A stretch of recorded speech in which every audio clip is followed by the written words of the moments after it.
Brother చెప్పండి. జగన్ అన్న గెలవాలి, గెలిపిస్తాం మేము. మాకు చాలా మంచిగా చేస్తాం జగన్ అన్న. జగన్ అన్నని పక్క తగ్గేదే లేదు అసలు. జగన్ అన్నకి ఓట్లు గుద్దుడే. తగ్గేదిలే, ఓట్లు గుద్దుతాను అంటున్నావు. అసలు జగన్మోహన్ రెడ్డిని ఈసారి ఓడిస్తానంటే పవన్ కళ్యాణ్ ఓడిచ్చే పరిస్థితి ఏం లేదు ఈసారి. మామూలుగా ఉండదు ఎవరు. నారా లోకేష్ కూడా అయ్యానండి, ఈసారి మామూలుగా ఉండదు. ఎవడు వచ్చినా ఏం చేయలేదు. పప్పు నాకు వాడుతూ ఉంది. రెక్కలేరు కూడా చెత్తపట్లేదు. వాడు కాలు చూడు ముందు, వాడు నిలబడి చూడు, వాడు నిలబడి చూడమ్మ ముందు. వాళ్ళ అబ్బకెళ్ళేదారు సీటు, ఇటుకుందాము సీటు.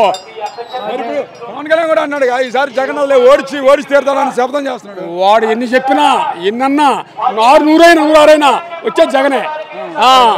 ఏం చేశారు? జగన్ రాష్ట్రం నాశనం చేసిన చంద్రబాబు గారు అన్నాడు. ఎవరు? జగన్ నాశనం చేయాల, వాడు నాశనం చేసిపోయాడు ముందు.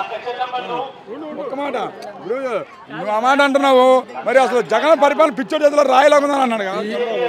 అనుకోవటమే, జనం అనుకోవటం తిట్ట చేసి చూపించాడు. జనాన్ని చేసి చూపించాడమ్మా జగను, నిరూపించాడు. వాడు నిరూపించాడు, చేశాడా? కాదు బాబాయ్, ఇప్పుడు ఒక మాట ఇటు చూస్తే మరి జగన్ ఒక్కడు, అటు వాళ్ళందరూ ఏకమై ఉన్నారు. మరి జగన్ పరిస్థితి ఏంది? 100 మంది ఏకమైనా పులే సింగిల్గా వచ్చింది అంతే. మరి ఇప్పుడు అటు చూసినట్లయితే జగన్ ఇప్పుడు ప్రజల్లో పలచబడిపోయాడు. రోజు రోజుకి ఫ్యాన్ రెక్కలరకు కూడా చెత్తబొట్లు వేస్తాను లోకేష్ అంటున్నాడు. అవన్నీ అనవసరం. వాడు అనుకోని మన జనం తెలుసు ఎవరు చేసేది. జనానికి జనాల్లో ఉంది.